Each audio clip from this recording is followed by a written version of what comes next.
Alden Richards sinagot ang negatibong issue laban sa kanila ni Catherine Bernardo. Well, samantalang hindi talaga po pwede na basta gano'n na lang ang kahinatnan sa kanilang relasyon.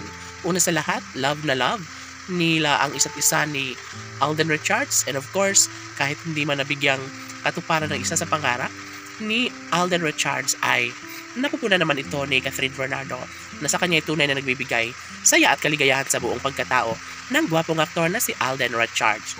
Tama di ba? Sana'y hindi na lang magbago ang kanilang sumpaan sa isa't isa ni Alden at Catherine dahil sadyang naman na sobrang sayang lamang ang lahat.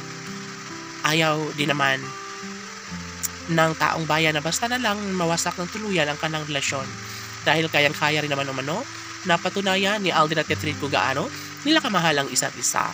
Siyempre, mananatili umano ang kanilang sumpaan. Pagmamahalang nagbibigay saya at kaligayahan sa taong bayan.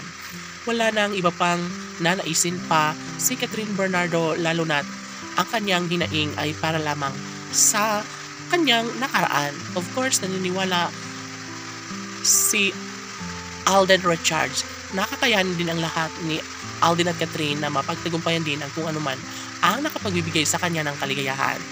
Mararapat lamang na kanilang ipagpatuloy. Sana'y mapagtagumpayan din bandang huli ni Alden at Catherine ang lahat sa kanilang mga negatibong isyo, mga paninira laban sa relasyong tunay na nagbibigay saya at kaligayahan sa lahat.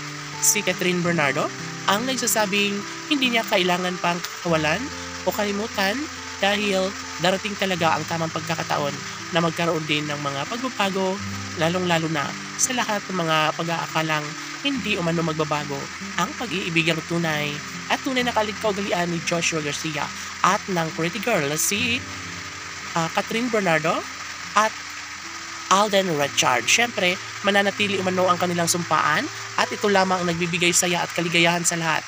Never nakakayaan ni Alden si Catherine at ito lamang ang babaeng gusto niyang makasama hanggang sa pagtanda. Siyempre, magiging emosyonal ang lahat, lalong-lalo na ngayon na wala nang iba pang hiniling pa si Alden Richards. Yun ay ang magiging kabiyak at pakasama hanggang sa kanyang pagtanda. Si Alden Richards lamang ang lalaking nagpapatunay kung gaano kahalaga ang pretty girl na si Catherine Bernardo. Naniniwala ang mga fans ng Cat Then Love Team na talagang porsige rin naman umano sila. Mangyayari pa rin ang isa sa matagal ng hinihiling at pangarap ng lahat. Never napakawalan ni Catherine si Alden dahil alam niya ang punot dulo nito. Alam ni Alden Richards na mayroong puruhan na magiging maliwanag din ang mga pagmamahalang tunay na nagbibigay sa kanila ng kaligayahan ni Alden at Catherine laban